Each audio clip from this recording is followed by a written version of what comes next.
The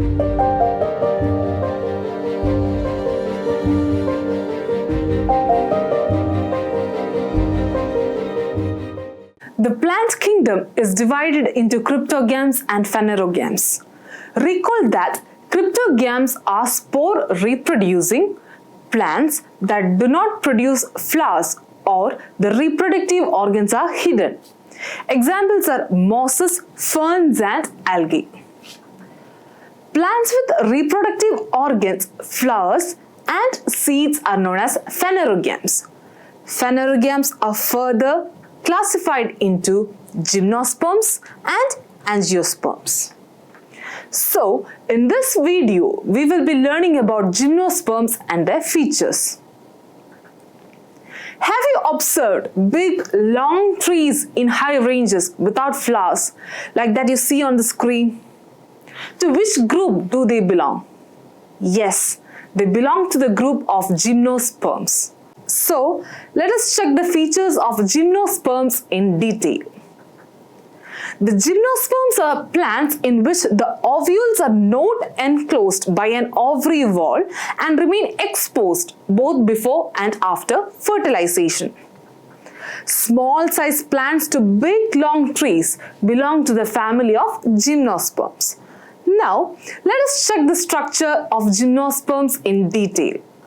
Gymnosperms show a great adaptation to survive both dry and cold conditions, like the needle-like leaves, which to reduce the surface area, thus preventing the loss of moisture.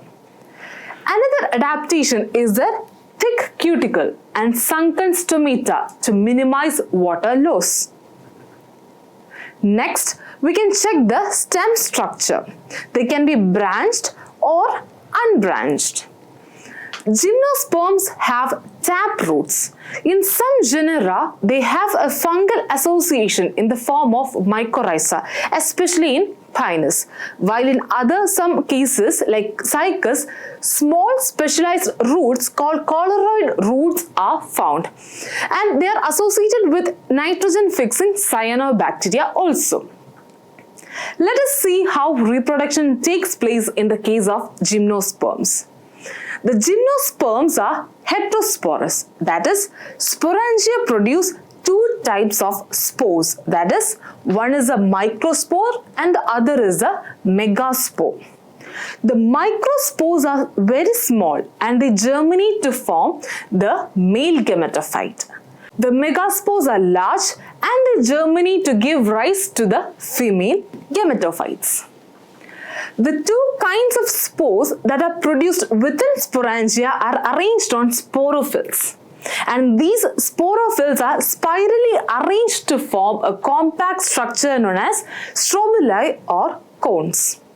The male strobili will have the microsporangia and this will have the male strobili or the cone with microsporophyll. This produces what? Microspores, which ultimately develop into the male gametophyte, which produces male spores, that is the pollen grains. So we can say that pollen grains are produced from microsporangia. Similarly, the female strobili contain the megasporangia consisting of megasporophylls, which produce megaspores to form the female gametophyte, which produces the female gametes. Let us study the concept in detail. All megaspores will not form a female gametophyte.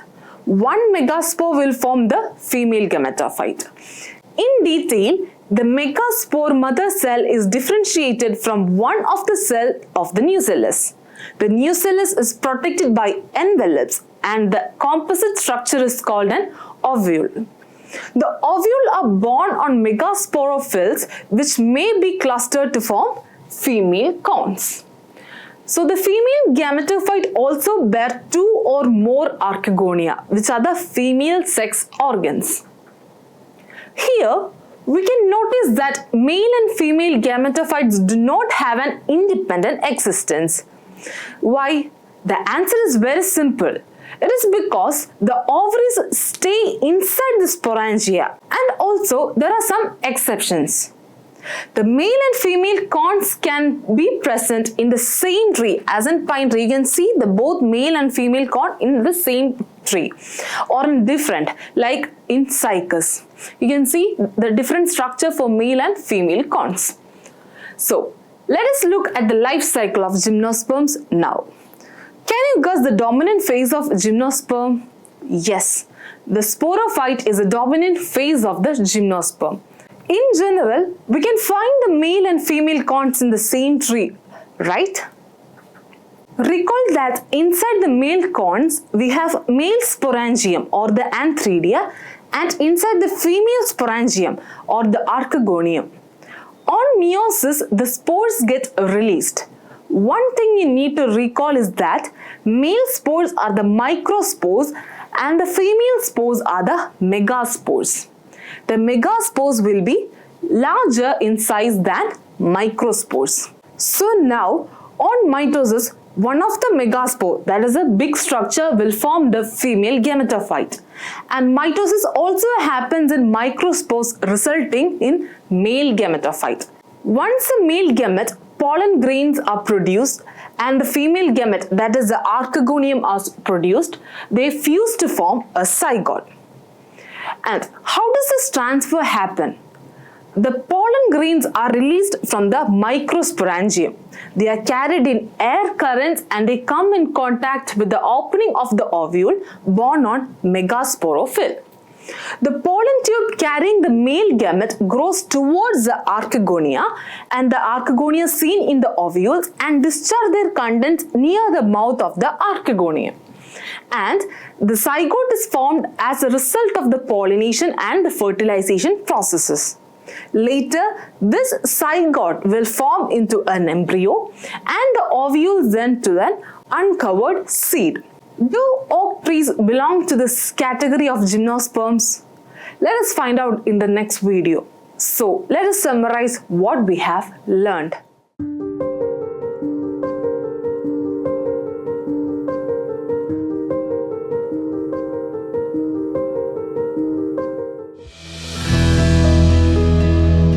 Manorama Horizon. Learning made simple.